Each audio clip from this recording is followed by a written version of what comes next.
Alors, un disjoncteur moteur est un organe de protection dont la fonction est d'interrompre le courant électrique en cas de surcharge ou de court-circuit. C'est donc un dispositif magnétothermique. Ici, nous avons le schéma du disjoncteur moteur.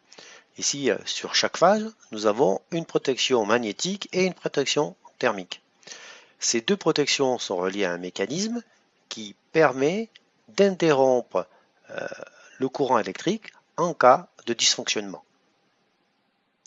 On peut donc dire qu'un disjoncteur moteur a un pouvoir de coupure. Alors voyons comment tout cela fonctionne. Ici nous avons le trajet qu'emprunte le courant électrique dans le mécanisme.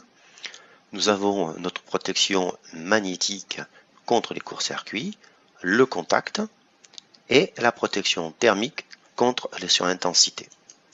Voyons comment fonctionne la protection thermique.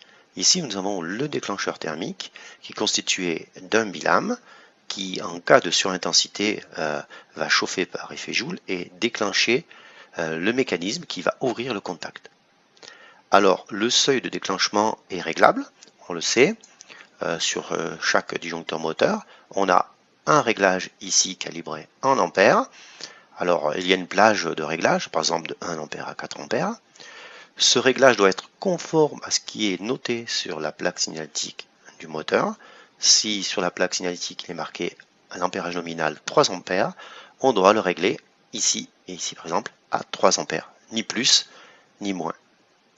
Maintenant, voyons comment fonctionne le disjoncteur moteur. Alors, le bilame ici chauffe, il va se déformer, va attirer la pièce vers le bas et ouvrir le contact. Alors voyons, voilà, la pièce mobile est descendue vers le bas et a ouvert le contact et le moteur est protégé.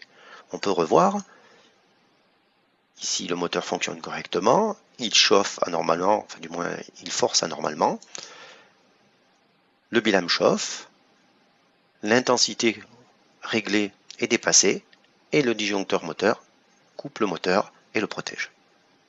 Voilà, pour la partie protection thermique. Maintenant, nous allons voir la protection magnétique.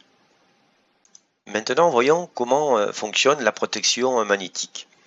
Alors, la protection magnétique, nous avons ici le déclencheur magnétique, c'est une bobine, c'est-à-dire c'est un électroaimant qui va subir en cas de court-circuit entre deux phases par exemple, un champ magnétique instantané, c'est-à-dire très rapide.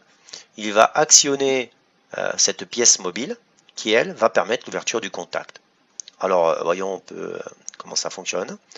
Ici, tout va bien, le moteur est enclenché, il y a court-circuit, la partie mobile appuie sur cet élément et va ouvrir le contact. On peut revoir, ici tout fonctionne bien, court-circuit et disjonction et le moteur est protégé. Voilà, cette petite vidéo est terminée, j'espère qu'elle vous sera profitable. Au revoir, à bientôt.